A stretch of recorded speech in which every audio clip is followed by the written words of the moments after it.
Anem a veure. El José Molina Amorós era alacantí, no era valencià. Vingué a Sedaví, se casà en Obdúlia, en Hermínia, i era la poma que dien, el pomo, i se quedà a Sedaví. Jo vos conto un poc la vivència, perquè el vaig conèixer personalment i a mi va ser una persona al qui li estic eternament agraït. Este home era el clàssic practicant, entonces, ara, com diu Javier, ara n'hi ha molts enfermero tècnico, no sé què, no. Era el que ha sigut jo tota la vida, practicant. Però era Pepito el practicant? Pepito practicant, pare. El que tu jo no l'ha conegut. Ojo! Tu i jo hem conegut el fill. Pepito practicant, ara és que t'estic parlant jo perquè no hi hagi confusió.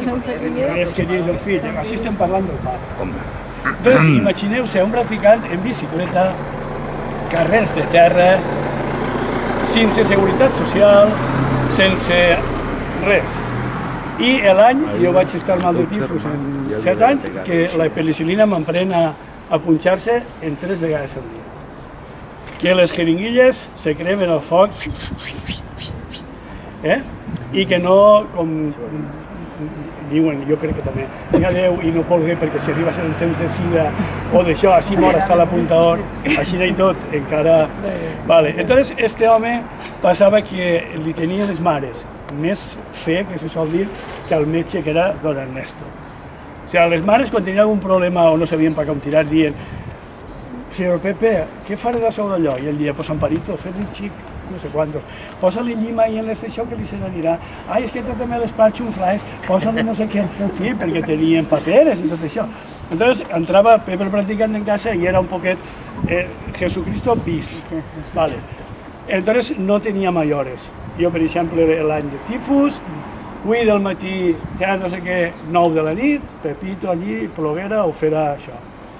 Passava el que fora, Pepito, el metge, primer ell.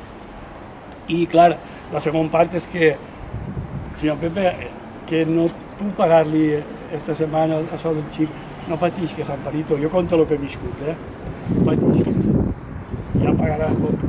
I quan venia la sega, quan venia l'arròs que te tocara, o el camp feia unes melones de 20 quilos, doncs la primera melona de 20 quilos era per Pepe el practicant. I quan venien adaptats, doncs el capó, el pollastre, perquè tu saps, senyor Pepe, lo bé que se porta, i així era esto. Entonces a mi me dol personalment que li hagin dedicat este rincó, perquè això ha fet per Sedaví, per els sedavineros i per la gent pobra de Sedaví el que no se pot portar.